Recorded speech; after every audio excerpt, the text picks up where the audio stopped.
Currently, the historic trains run on 6-kilometer tracks from Abrechwiller to Grand Soldat. The tracks wind through beautiful forest, first along the Red Sar River and then along a mountain path. The curves are sharp and the tracks climb steeply upwards. The train's speed is slow, around 15 kilometers per hour. The locomotive pulls the train with great effort, the speed decreases, and black smoke billows from the chimney.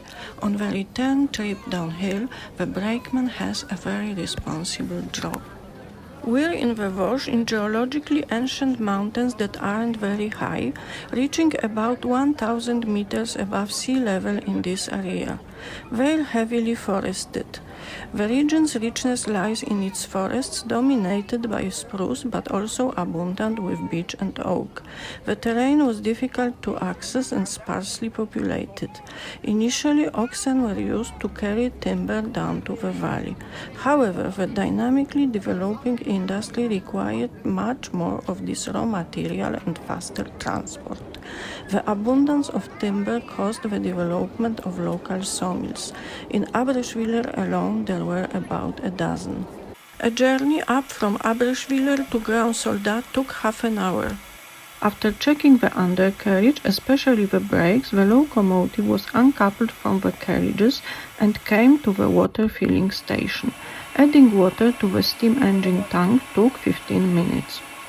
At the final station, passengers could get off and choose between a walk along a forest path, a visit to an old sawmill powered by a water wheel, or observe how the train crew prepared it for its return journey. Most passengers chose this option.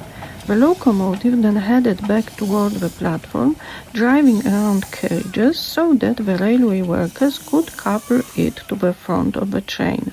Passengers watched it with great interest.